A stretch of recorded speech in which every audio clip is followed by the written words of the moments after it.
Good morning, everybody. I hope you had a really nice weekend.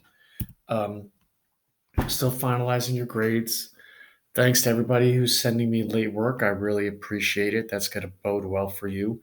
Let's just take a look at chapter 24. I'm going to introduce it to you today. We're going to talk more about it through this week, and then we're gonna move on. So make sure you check for your work tonight and all that stuff. But looking here, um, this chapter is going to be basically about the looming war crisis that's going to happen in the 1940s. So, what you have to remember is the seeds for this next great war, World War II, are sown after World War One. It's the aftermath of World War One, the Treaty of Versailles, that sets the stage for World War II. Because of the way the Allies in World War One treated Germany after the Treaty of Versailles.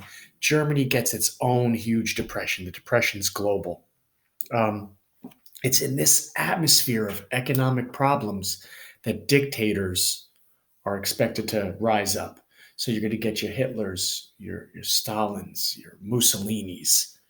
Okay, the people are desperate for answers, and these strong men come along with the answers. So to solve economic and social problems, democracies collapse and dictators are able to seize power.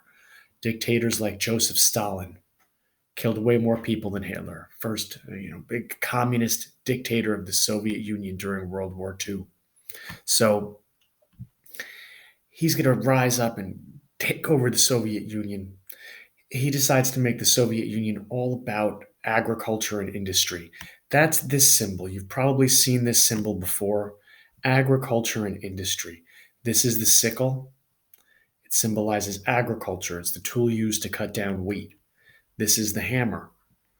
It symbolizes industry, pounding metal in the factory. Okay, that's the origins of that symbol, and that's what Stalin's biggest goals were. What he did was, one, he abolished the ownership of all private farms and replaced them with large government owned farms, collectives. Each farm, instead of being owned by one family, was a collective of hundreds and hundreds of families, a huge family farm. Industry grew as well, and by the late 30s, the Soviets had become a leading industrial power.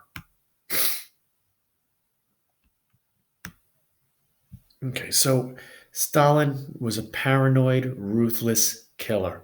He wouldn't hesitate to kill anyone who threatened him, even his most faithful supporters. He felt a little bad, got a bad feeling, dead, kill you. They say he was responsible for the deaths of 8 to 13 million people. I'm actually sure it's quite larger. I'm going to check that statistic again and get back to you. Millions more died because of famines that were caused by him restructuring the Soviet government and the Soviet agriculture. He reorganized the farms. All of a sudden, there's not enough food for everybody. No way to deliver the food around, and people starve. By the end of the 30s, he's established a totalitarian state where the government has complete control over its citizens, complete control. In Italy, you've got the fascist Benito Mussolini. He wanted to bring back the Roman Empire. He saw Italy as a shell of what it was, a ghost of the Roman Empire.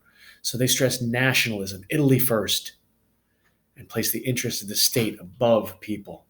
That's what he's for. Now, tomorrow, of course, we're going to get into the big guy, Hitler, and his little mustache and crazy hairdo. We're going to learn how Hitler came to power and the evil that he wrought, how in the wake of the Great Depression, the armies of darkness will march across the face of the earth, and an entire generation from the free world will rise up and take to arms and fight for the future of the planet and eventually send evil where it belongs. Now, you guys have a great day. I'm going to post your homework. Work hard today, okay? Good luck.